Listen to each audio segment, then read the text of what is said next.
Take a deep inhalation. Exhale. Again inhale.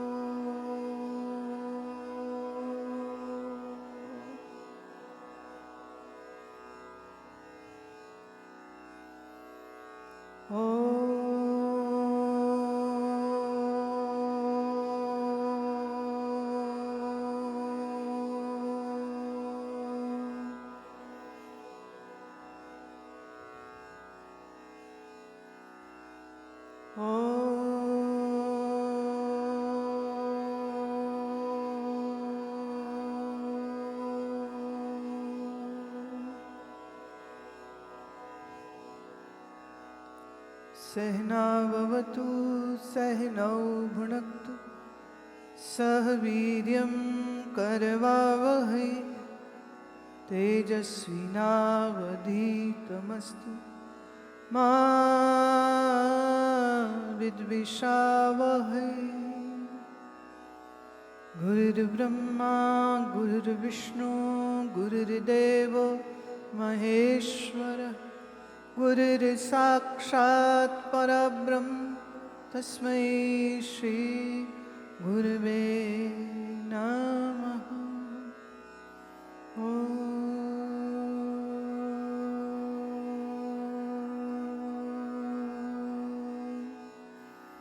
Shanti Shanti.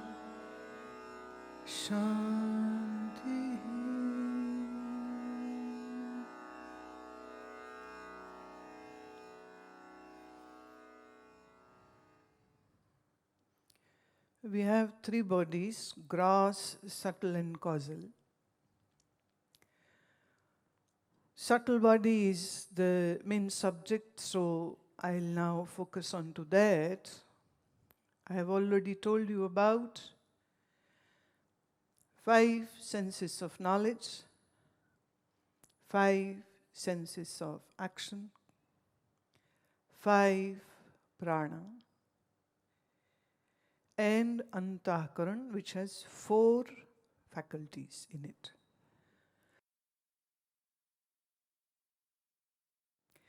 So today my focus is going to be the antahkaran. Anta, the one who stays inside. Karan means the medium. The medium to connect with the external world is called antahkaran.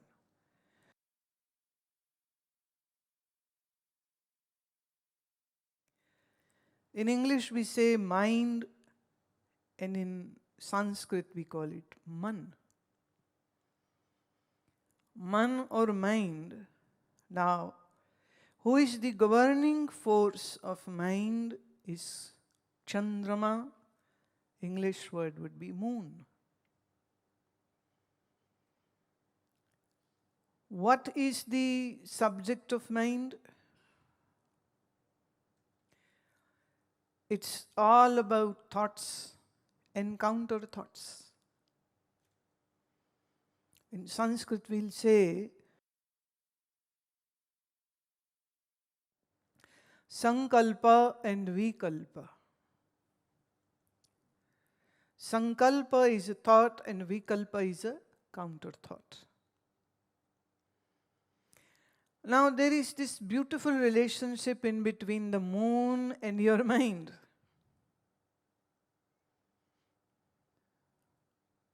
Like there is this 28 days cycle of the moon externally. In female body, her menstrual cycle is also of 28 days.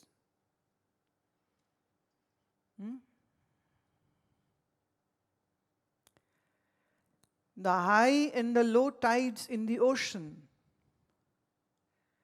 have a direct relationship with the moon. Now, a human body is almost 72% is water. So if a big, large body of water, that is the ocean, which can get affected by the moon rays, then this means that it has a great impact on the human body also.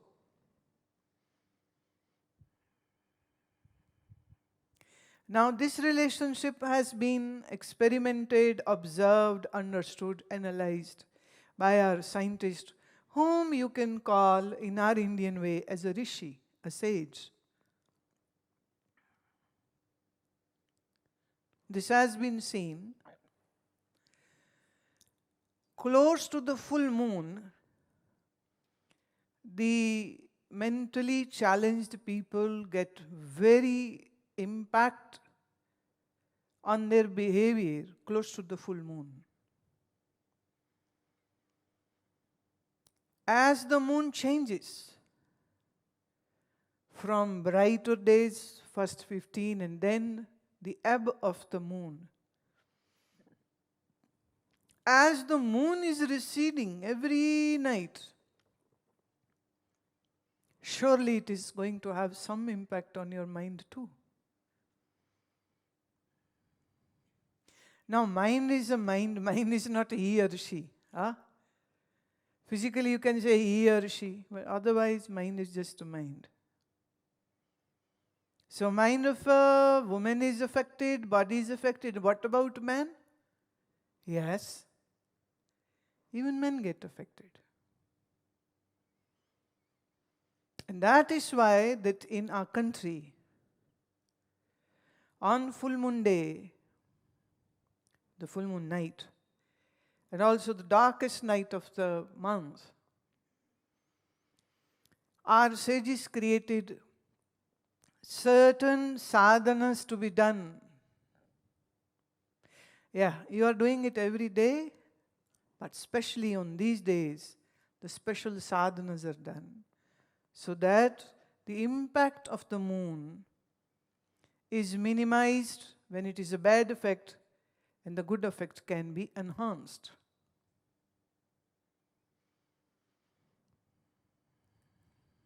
Mind is the source of all your emotions, all your thoughts, desires, hidden desires, bad, ugly, lustful desires, greed, anger, jealousy, stupidity, being too emotional, being too sensitive. These are kind words. Harsh would be being foolish. So this all happens in mind. Now there is a great relationship of your lymphatic system, endocrinal system and mind again. Whether male or female body, it has an impact. Let's say, if your emotions are bad, so would be your hormones. And it's not the women alone who have hormonal imbalance, even male body will have it. The androgynous. Like woman has a menopause, the man too has the menopause. See, sometimes they go really, wild. Have you seen some of the, when a man is young and strong, the man is head of the house, the woman is meek. Cross 60, a change occurs. The woman gets more manly and the man gets more womanly. Their estrogen begins to rise. Hence you will see your old man in the house would be crying for anything and everything, and worrying for anything and everything. And the woman would be like, what is the problem? Why are you crying? Because in the woman's case, the estrogen is going down and the progesterone is rising and testosterone is rising. So she begins to behave more manly, we can say, more sturdy, more harsh sometimes. So I would say it is very easy to live with an old man, but very difficult to live with an old lady.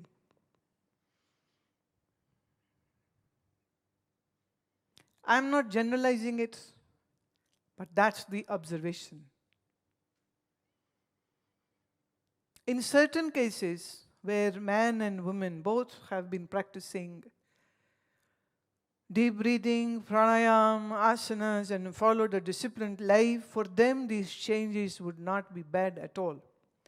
There will be changes, but not that bad.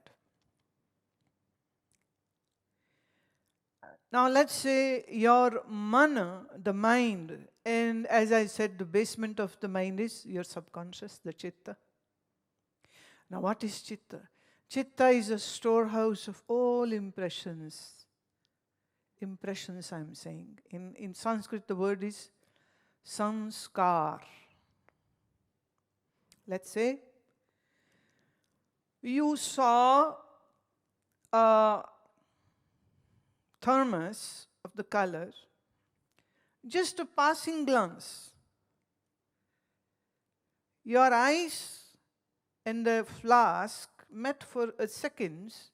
You were going in your own direction, thinking about other stuff. But this impression of this, what you saw, has gone in your chitta. Then someday you needed a thermos. And then from the basement of this chitta, the thought comes to the mind, and you say, I saw a cute thermos in Gurumaa's hand. It was nice. I would like to have same. Then you go to the market or you go to online shopping and you try to look for a similar thermos which you saw. Now let's say, when you came from the city to this ashram, can I ask you a question? How many trees did you pass?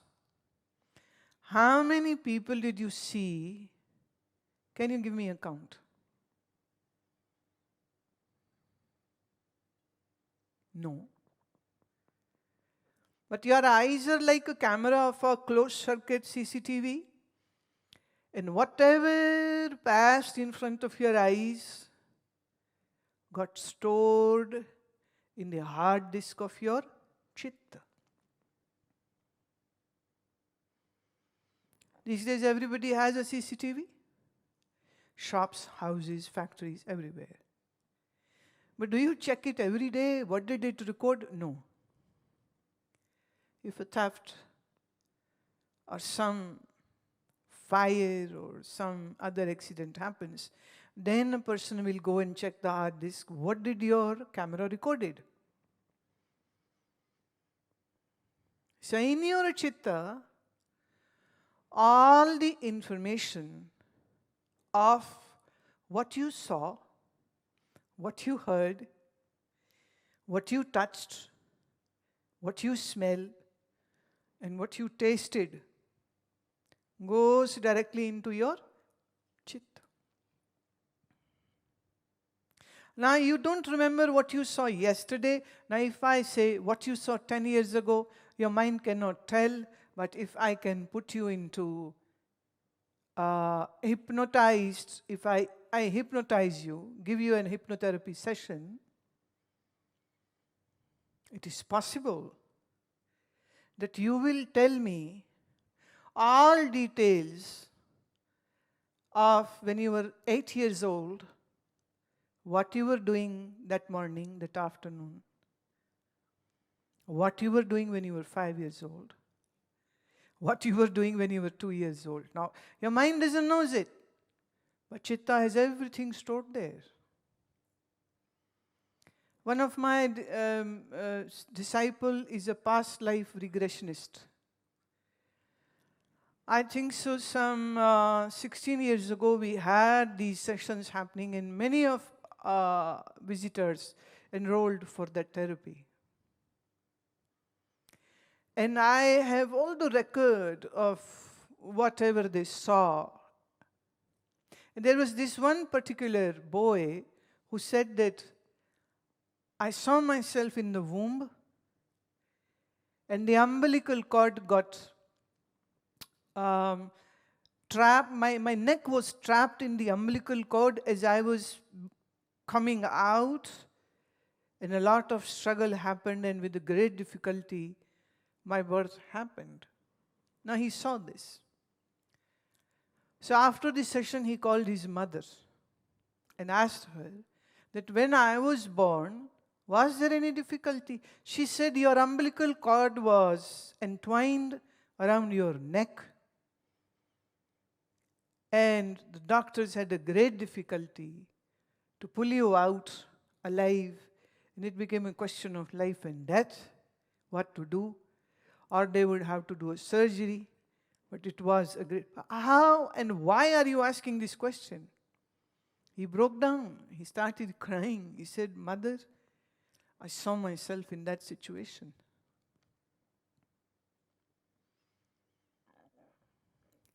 Buddha talked about jati smarna. That is a methodology where you pull out the memories of your past lives through your sadhana.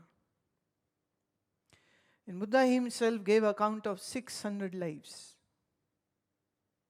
He was a bird, he was a tiger, he was a Brahmin, he was a prince, he was a pigeon, he was a deer. So he gave account of all those births. So your mind doesn't know us, but your chitta has impressions or the samskaras of all that which has occurred to you or in front of you. There are almost more than 50,000 cases documented, researched about past lives in Harvard, in Stanford universities. There are professors and anthropologists who worked on it, and they have documented. And it's the world over. It's not just India.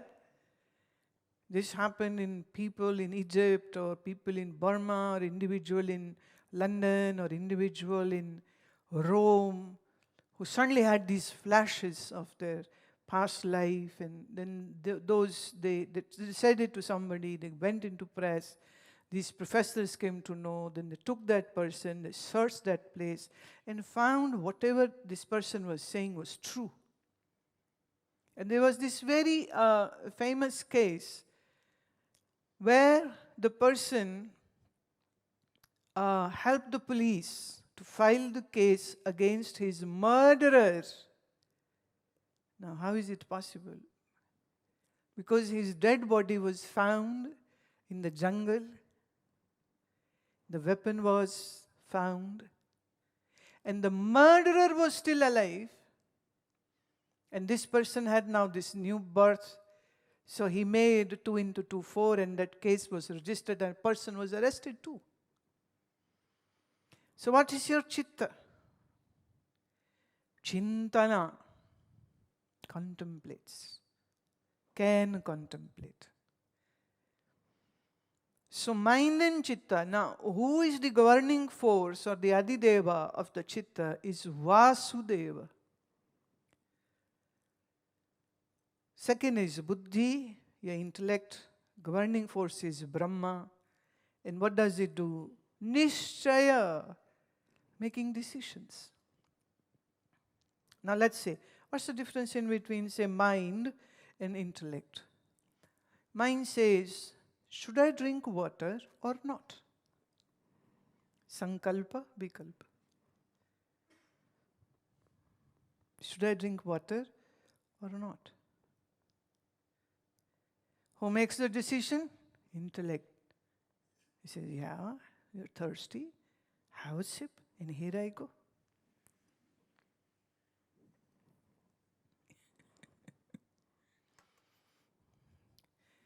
Mind will you give you options to do or not to do.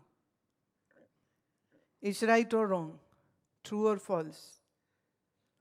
Am I good or bad? Is this person good or bad? Duality. Mind is always duality. Mind is always confusion. Who makes the decision? Decisive one? Intellect.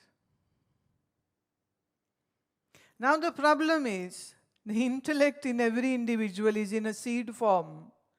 And mind is like a mountain. So our whole life is lived with the mind and less with the... Because intellect is just a small seed. You haven't nurtured it. And you do everything provoked, inspired, guided, pushed, propelled by your mind. Should I take commerce or medical? Now mind is a monkey. Mind follows others. All friends took commerce, you took commerce. All friends had a boyfriend, you made a boyfriend. All friends got married, you get married. All apply for job, you apply for job. All wear bell bottom, you wear bell bottom. All are shaving their heads, you are shaving your heads. All are saying, I wear Gucci and Armani, and now you want a Gucci and Armani. Mind is a monkey. Monkey is not intelligent. Yeah, monkeys are very, very intelligent, but after all, a monkey is a monkey.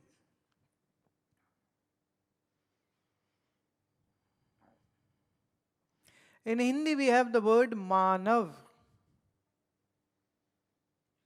Who is led by the mind is a Manav, Manushya. One who is oriented in the mind is a Manushya. And on the top, the mind which is filled with desires and wishes and hopes and anger and prejudices and hatred, mind is so confused. So is your life.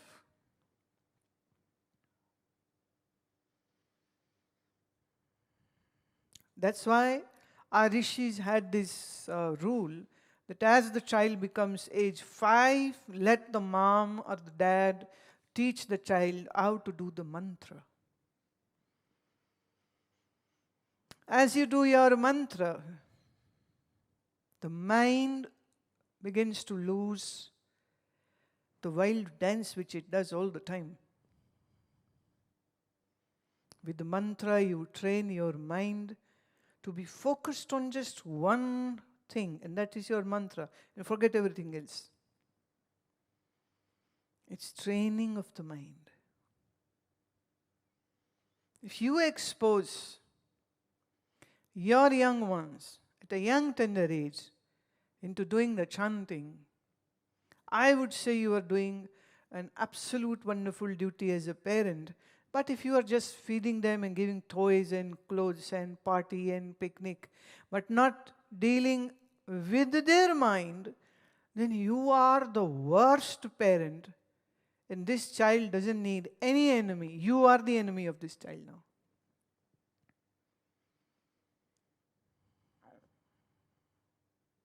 Remember, mind is guided by hormones. Hormones are guided by moon. So the high tide and the ebbing will happen in the mind. One day your mind is very happy, another is sorrowful. One day is very spirited, another day is filled with inferiority complexes. One day you have a good mood, you give 100,000 rupees in donation. Another day you are so crookedly greedy, you are fighting for 5 rupees.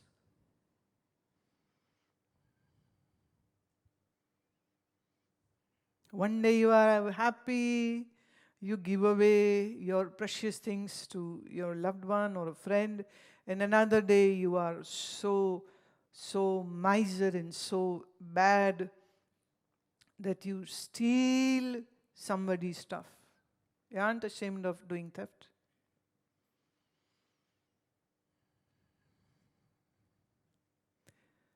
Well, coming back to the point, then we come to ahankara, the ego. The ruling force is Rudra, and the function is ahampana. I am. Now let's say, mind said, I want to drink water. Should I? Shouldn't I? Intellect said, yes, you should. The chitta reminds, when you had a sip of water, you felt good. And when you lift the glass, take the sip. Now, who is making these all suggestions? So the one who will identify with everything is the I. And you say, I chose to drink water. Mind said, should I get up and do meditation or sleep? One fine day, mind says, sleep, sleep. We'll meditate tomorrow. But then, your chitta gave another thought, where you got reminded of some beautiful verse. Get up and do your sadhana. And your intellect said, get up, do it. And your ego decides, yes, I should do the sadhana. So when you associate your I-ness with the mind or the chitta or the intellect, this is happening because of ego. Now this is not ego, the bad ego, but this is ego where you put the stamp, I want to do this. I love ice cream. I hate ice cream. Now see, what we are doing is, we are very conveniently not talking about mind. You never say, my mind loves ice cream. Do you do that? You say, I love ice cream. You have deleted the mind. You never say, my subconscious asks me to eat ice cream. You directly say, I don't want to eat ice cream. So this I takes over your mind function, subconscious function, intellect function, and it is all I. And this is what? Ego.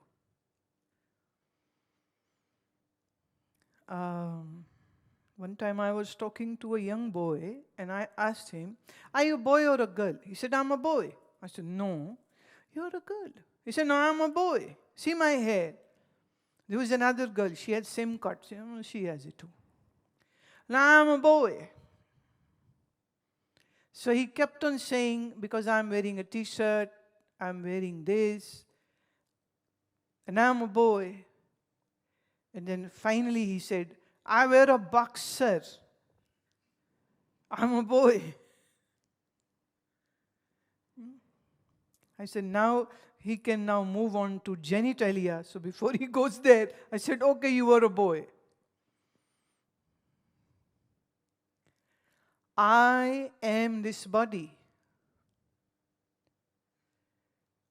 I am sad.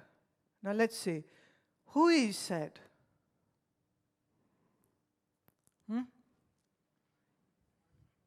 Who is unhappy? Who is sorrowful? Who is lusty? Who is greedy? But you say, I am sad.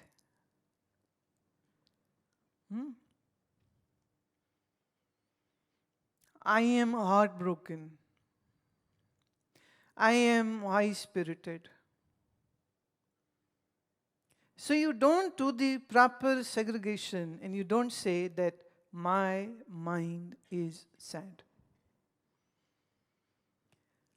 Your ego is stamped on every function of the Antakarana. Not only the mind, not only the intellect. The job of Gyanendriya is to gain knowledge. But you never say, my eyes have seen it. You say, I have seen it. I have heard it. I have tasted it. I have touched it. These functions were functions of who? sense organs, Gyanindriya. But you took the claim. Who took the claim? The ego took the claim.